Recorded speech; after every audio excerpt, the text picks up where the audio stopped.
Realme GT7 এক কথায় অসাধারণ একটি ডিভাইস। সাধারণত Realme GT সিরিজের ফোনগুলোকে আমরা পারফরমেন্স ওরিয়েন্টেড ফোন হিসেবে ধরে থাকি। কেনই বা ধরবো না? যেমনটা আমরা এই ফোনটির ক্ষেত্রে দেখতে পাচ্ছি, হাই পারফরমেন্সওয়ালা চিপসেট ফোনটিতে ব্যবহার করা হয়েছে। 7000 mAh এর ব্যাটারি ফোনটিতে পাচ্ছি, 120 ওয়াটের অ্যাডাপ্টার রয়েছে। তো যারা গেমার রয়েছেন বা হাই পারফরমেন্সওয়ালা ফোন চান তাদের তো এটাই দরকার, যে লং টাইম ব্যাটারি পারফরমেন্স। তাছাড়া সোনির সেন্সর ব্যবহার করা হয়েছে, টেলিফোটো লেন্স ব্যবহার করা হয়েছে। তো আজকের ভিডিওতে আমরা এটাই দেখব, শুধুমাত্র কাগজে কলমে এটা হাই পারফরমেন্সওয়ালা ফোন, নাকি বাস্তবে আমরা এই পারফরমেন্সের ফিলও পাবো, এবং বাংলাদেশ মার্কেটে এই ফোনটি আমাদের জন্য কী দামে পড়বে এবং এই দামে এই ফোনটি নেওয়া কতটা যুক্তিযুক্ত হবে তাই বিশ্লেষণের চেষ্টা করব আজকের এই ভিডিওতে। প্রথমত আমরা বক্স কন্টেন্টের দিকে লক্ষ্য করলে বক্সের মধ্যে আমরা সবই পাচ্ছি, অ্যাডাপ্টার, কেবল। মেইন কথা হচ্ছে অ্যাডাপ্টার যখন পাচ্ছি তাহলে আর কিছুই এখানে আমার ইম্পর্টেন্ট নয়। তো সেক্ষেত্রে বক্স কন্টেন্ট হিসেবে আমরা সবই পাচ্ছি। ডিজাইন ও বিল্ড কোয়ালিটির দিকে লক্ষ্য করলে ডিসেন্ট ডিজাইন আমার কাছে লাগছে। ব্যাক প্যানেল 3টি ক্যামেরা সেট আপ দেওয়া রয়েছে, তো একেবারে ইউনিক ডিজাইন আমার কাছে লাগছে না, তবে ডিসেন্ট ডিজাইন আমরা বলতে পারি। বিল্ড কোয়ালিটি হিসেবে ফ্রন্টে আমরা কর্নিং গোরিলা গ্লাস 7i এর প্রোটেকশন পাচ্ছি, এবং ব্যাক সাইডে কর্নিং গোরিলা গ্লাস 5 এর প্রোটেকশন রয়েছে। IP68, 69 এর রেটিং রয়েছে। তো এক্ষেত্রে ধুলাবালি বা পানির ক্ষেত্রে সবথেকে হাইয়েস্ট প্রোটেক্টরই এখানে ব্যবহার করা হয়েছে। তো বিল্ড কোয়ালিটি বেশ ভালো আমরা এই ফোনটিতে লক্ষ্য করছি। ফোনটি সম্পর্কে অন্যান্য বিষয় জানানোর আগে আপনারা যারা টেক লাভার রয়েছেন এবং আমাদের চ্যানেলটি এখনও সাবস্ক্রাইব করেনি, তারা এরকমই নতুন নতুন ভিডিওর জন্য আমাদের চ্যানেলটি সাবস্ক্রাইব করে বেল আইকনটি প্রেস করে রাখুন। এবং আপনি যদি ফেসবুক থেকে দেখে থাকেন অবশ্যই একটি পেজটিকে ফলো দেবেন, এবং এই ভিডিওটি আপনার যদি বিন্দুমাত্র উপকার এসে থাকে অবশ্যই ভিডিওটিতে একটি লাইক দিয়ে যাবেন। প্রথমত ফোনটির ডিজাইন ও বিল্ড কোয়ালিটি আমরা বেশ ভালো পাচ্ছি, এক্ষেত্রে কোনো কমপ্লেন নেই। এরপরে আমরা যদি ডিসপ্লের দিকে লক্ষ্য করি, 6.78 ইঞ্চি এর 120 হার্জ রিফ্রেশ রেটের LTPO অ্যামোলেড প্যানেল এই ফোনটিতে ব্যবহার করা হয়েছে। তো অবশ্যই বেশ বড়সড় ডিসপ্লে আমরা পাবো। চিনো বেজেল এখানে ন্যারোই আমরা দেখতে পাচ্ছি। তো বেশ ভালো মাল্টিমিডিয়া পারফরমেন্স আমরা পাবো। তবে হাইলাইট করার জন্য কোম্পানি এখানে 6000 নিটসের পিক ব্রাইটনেস আমাদেরকে দেখাচ্ছে। তো বন্ধুরা, 6000 নিটস যে পিক ব্রাইটনেস এটা কিন্তু আমরা অলওয়েজ দেখতে পাবো না। যেটা আমরা পাবো সেটা হচ্ছে 1600 নিটসের HBM, যেটা আমরা সর্বোচ্চ ব্রাইটনেসটি আমরা পাবো সব জায়গায় আর কি। তো আমরা আউটডোরে ফোনটি ব্যবহার করতে গেলে কোনো প্রবলেম হবে না। এবং আপনারা অবশ্যই এটা মাথায় রাখবেন যে হাই যে পিক ব্রাইটনেস যেটা থাকে এটার চক্করে কিন্তু যে ডিসপ্লে অতটাই ব্রাইট হবে এমনটা কিন্তু নয়। শুধুমাত্র একটি বিন্দু যদি 6000 নিটস পর্যন্ত পৌঁছায় সেটাই কিন্তু মার্কেটিংয়ের জন্য তারা ব্যবহার করে থাকে। তো অবশ্য বেশ ভালো আমরা মাল্টিমিডিয়া পারফরমেন্স পাবো। HDR এর সাপোর্ট রয়েছে, ডুয়াল স্টেরিও স্পিকার রয়েছে।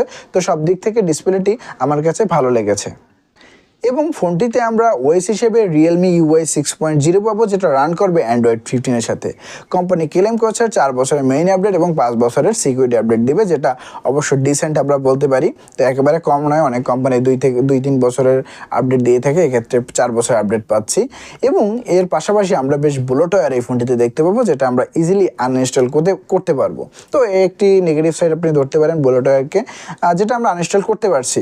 এবং AI ফিচারও আমরা ফোনটিতে এখন ইনবিল্ড পেয়ে যাচ্ছে। সার্কিট টু সার্চ রয়েছে, আর ট্রানজ্যাকশন রয়েছে যে আমরা অনুবাদ করতে পারবো English to Bangla, Bangla to English, সেটা এর মাধ্যমে খুব দ্রুত করা সম্ভব হবে। এছাড়াও ফটো সেকশনে আমরা অনেক AI ফিচার এই ফোনটিতে দেখতে পাবো।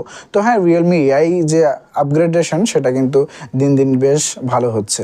তাছাড়া ফোনটিতে পারফরমেন্সের জন্য ব্যবহার করা হয়েছে মিডিয়াটেক Dimensity 9400E 4 ন্যানোমিটার একটি চিপসেট, যেখানে আমরা অন্তত মার্ক 22 লাখের উপরে পেয়ে যাবো।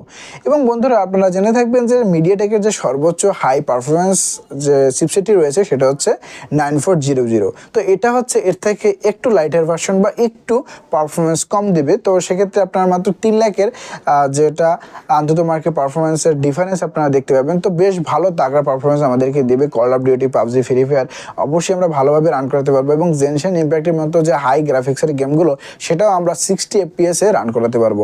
এক্ষেত্রে গেমিংয়ের ক্ষেত্রে খুব একটা প্রবলেম হবে না, এবং লং টাইম গেম প্লের ক্ষেত্রেও আমরা ওভারহিট এই ফোনটিতে লক্ষ্য করবো না। তো গেমিং পারফরমেন্স হিসেবে ফোনটি বেশ ভালো, এবং এর যে কুলিং চেম্বার রয়েছে সেটাও বেশ ভালো, যেক্ষেত্রে আমরা ফোনটি ওভারহিট হতে লক্ষ্য করবো না বা খুব দ্রুত হিট হবে না এই ফোনটি।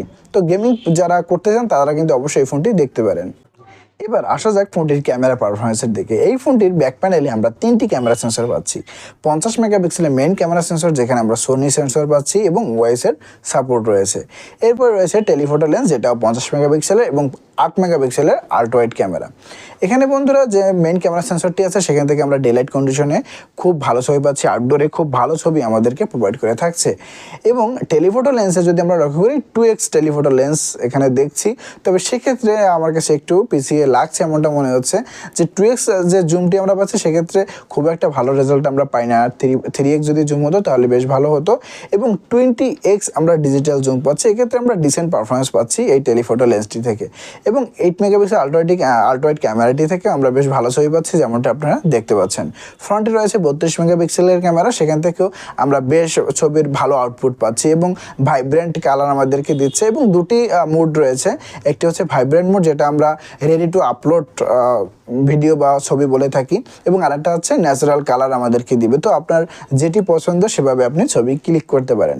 তবে ভিডিও হিসাবে আমরা পাচ্ছি 8K 30fps এর মেইন ক্যামেরা থেকে অর্থাৎ ব্যাক প্যানেল থেকে সুবিধা, এবং 4K 120fps এর আমরা এখানে ফিচার পাচ্ছি ভিডিওর ক্ষেত্রে। তো অবশ্য বেশ ভালো পারফরমেন্স ক্যামেরার ক্ষেত্রেও আমরা লক্ষ্য করছি। এই পারফরমেন্সগুলো সাইডে রেখে আমার কাছে এই ফোনটিতে যেটা হাইলাইট মনে হয়েছে সেটা হচ্ছে এই ফোনটির ব্যাটারি পারফরমেন্স। 7000 mAh এর বিগ ব্যাটারি এই ফোনটিতে ব্যবহার করা হয়েছে, এবং 120 ওয়াটের অ্যাডাপ্টার আমরা পাচ্ছি বক্সের মধ্যে। ফাস্ট চার্জিং করতে পারছি এবং লং টাইম ব্যাটারি যে পারফরমেন্স সেটাও আমরা কিন্তু এই ফোনটির মাধ্যমে পাচ্ছি, যেটা এই ফোনটির যে সার্ভিসের ক্ষেত্রে বা ফিচারের ক্ষেত্রে অবশ্যই গুরুত্বপূর্ণ ভূমিকা পালন করবে। তাছাড়া সেন্সর হিসেবে আমরা under display optical fingerprint sensor দেখতে পাচ্ছি। কানেক্টিভিটি হিসাবে এখানে আমরা 5G পাচ্ছি, ওয়াইফাই 7 রয়েছে, ব্লুটুথ 5.4 আছে, কানেক্টিভিটি আমরা এনএফসিও দেখতে পাবো। তো আমরা সব কিছুই কিন্তু পাচ্ছি ফোনের মধ্যে। তাছাড়া আমরা যদি স্টোরেজের কথা বলতে যাই, এখানে যে বেস্ট ভেরিয়েন্টটি সেটা হচ্ছে 8/256 GB, এবং সর্বোচ্চ ভেরিয়েন্টটি আমরা 512 GB পাবো। এক্ষেত্রে LPDDR5X র্যাম টাইপ এবং UFS 4.0 আমরা স্টোরেজ টাইপ পাচ্ছি, অর্থাৎ ফাস্ট টাচের ক্ষেত্রে বা দ্রুত অ্যাপস ওপেন অ্যাপ ক্লোজের ক্ষেত্রে, মাল্টিপল অ্যাপস একসাথে রান করানোর ক্ষেত্রে, অর্থাৎ যে রিসেন্ট পেজগুলো থাকে সেক্ষেত্রে মাল্টিপল অ্যাপস রান করানোর জন্য এটি খুব ভালো পারফরমেন্স আমাদেরকে দিয়ে থাকবে।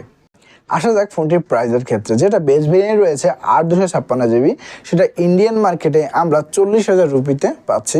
তো ব্যাংক অফার টফার নিয়ে 37,000 বা এর আশেপাশে আমরা ফোনটি ইন্ডিয়ান মার্কেটে দেখতে পাচ্ছি। বাংলাদেশ মার্কেটে ফোনটি এখন সব জায়গায় অ্যাভেলেবেল নয়, এবং এটা আমরা 60 থেকে 65,000 টাকার মধ্যে বাংলাদেশ মার্কেটে এর দাম লক্ষ্য করছি, যেটা আমার কাছে ঠিকঠাক লেগেছে। একেবারে যে ভালো তেমনটাও নয়, একেবারে খারাপ লেগেছে এমনটাও নয়।